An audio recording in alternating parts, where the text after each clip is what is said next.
di sebuah desa terpencil yang jauh dari kota di daerah Kalimantan Barat, hiduplah seorang ibu dengan seorang anak perempuannya yang bernama Darmi.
Alkisah, di sebuah desa terpencil yang jauh dari kota di daerah Kalimantan Barat, hiduplah seorang ibu dengan seorang anak perempuannya yang bernama Darmi.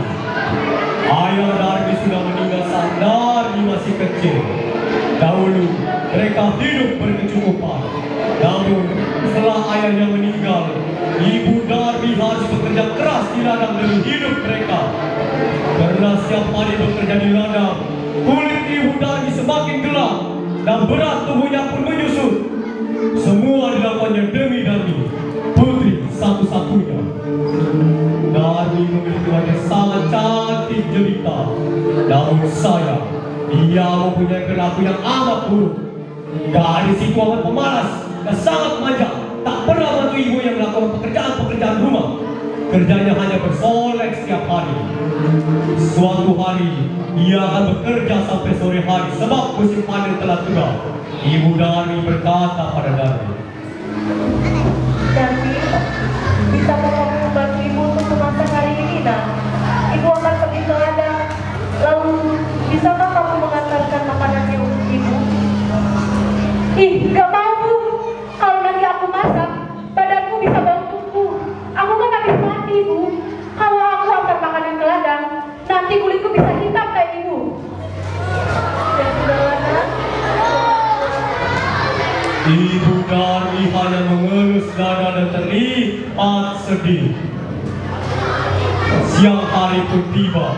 Sang ibu mulai bersiap-siap berangkat ke sawah untuk bekerja. Sementara si Darmi tidak selesai-selesainya merias wajahnya di kamar.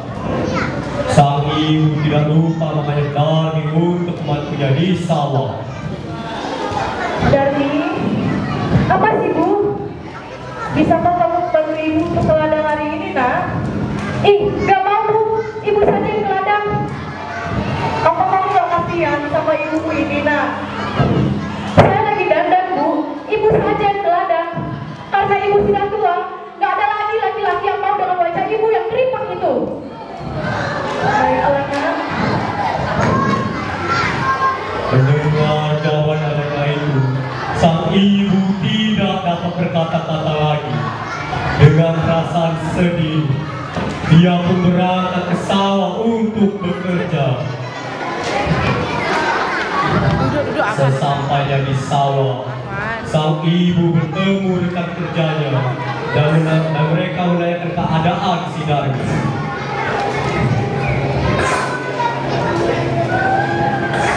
Darmi sedang di rumah. Mungkin sedang berdandan.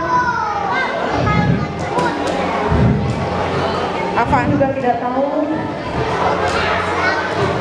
Waktu telah menghidupkan sore hari. Ibu pun pulang dari sawah. Darmi yang melihat ibu pulang langsung menghampirinya dan meminta uang upah hasil kerja ibunya untuk membeli alat-alat kecantikan.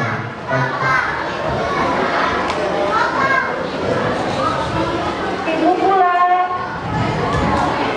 Upahnya mana? Gak ada, nak. Ada lah, sini. Jangan, nak. Lalu kita kalau tidak ada uang mau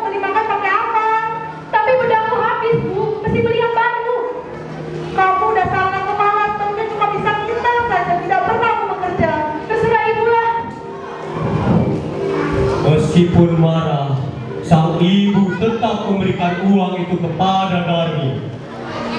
Lalu suatu hari, Darmi sedang mencari pakaian untuk ia pakai di pesta. Setelah mencari-cari, ia akhirnya mendapatkan pakaian yang sangat bagus. Namun sayang, pakaian itu sangat bau. Bau banget. Ibu gimana sih? Bu, ibu. Iya nak, ada apa? Ibu gimana sih? Bajumu ini bau semua. Ibu bisa cuci nggak? Maafkan ibu nak. Kemarin ada hujan deras, lalu baju semua basah. Ibu gimana sih? Jadi ibu nggak becus, nyuci aja nggak bisa.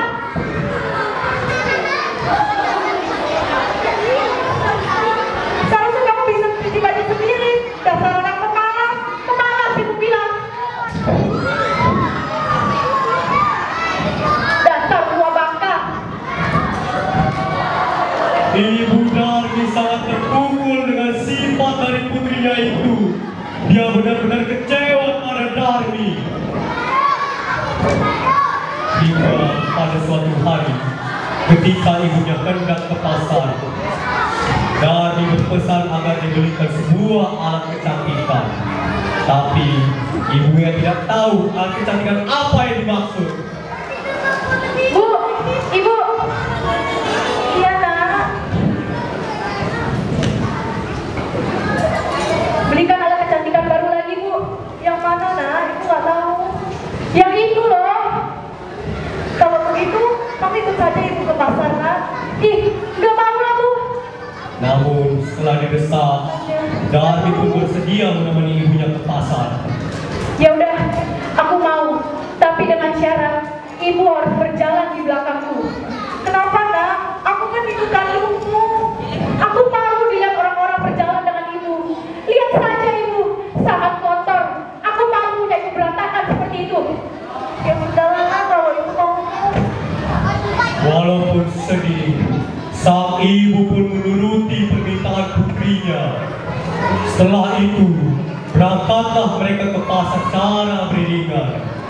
Darmi berjalan di depan, sedangkan ibunya mengikuti dari belakang dan membawa keranjang. Meskipun keduanya ibu dan anak, penampilan mereka kelihatan sangatlah berbeda. Lalu di tengah perjalanan, mereka bertemu dengan teman Darmi dari kampung lain. Hai, aku mau ke pasar. Bukan kok, dia itu budakku. Bukan kok, bukan. Iya. Setelah belanja semua keperluan, ibu dan Darmi akan kembali ke rumah. Tetapi di tengah perjalanan, Darmi dan ibunya bertemu dengan pemuda-pemuda yang tampan dan pemberani.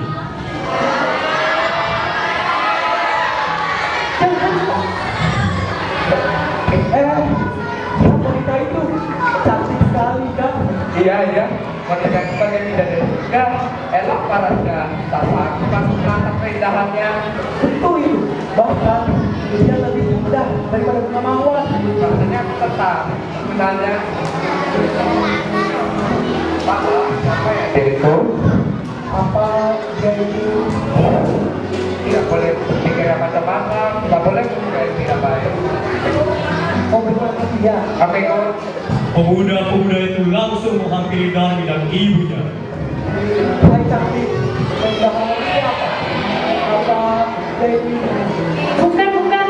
Dia itu budakku. Hai, Manis. Yakinnya di belakang bukan itu. Bukan, bukan. Sudah aku bilang, dia itu budakku. Pergi sana.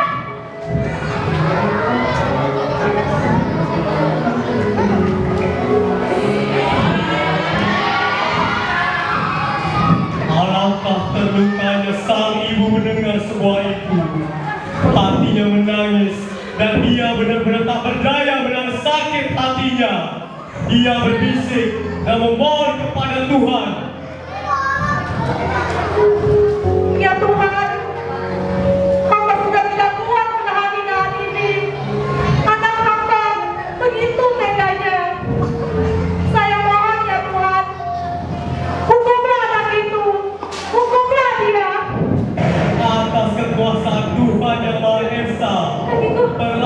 Dan tubuh gadis Rangga itu berubah menjadi batu. Perubahan itu mulai dari kaki. Kakiku. Aduh. Ibu nak. Ibu. Ampunilah aku yang bersalah ini, Bu. Ibu. Anak gadis itu terus dirasa dan menangis memohon kepada ibunya. Tetapi semuanya telah terlambat. Seluruh tubuh gadis itu akhirnya berubah menjadi batu. Sekalipun menjadi batu, namun orang dapat melihat bahwa kedua matanya masih menitikkan air mata seperti sedang menangis. Oleh karena itu, batu yang berasal dari gadis yang mendapatkan kutukan ibunya itu disebut batu menangis. Senantiasalah berbakti dan tidak boleh durhaka kepada orang tua, terutama ibu. Kita juga tidak boleh sombong dan angkuh, terutama hanya karena merasa diri kita cantik. Kita harus ingat bahwa kita akan menua seperti sang ibu dan penampilan tak selamanya sama. Selain itu, jangan lupa senantiasa melakukan semua orang dengan baik tanpa memandang penampilan.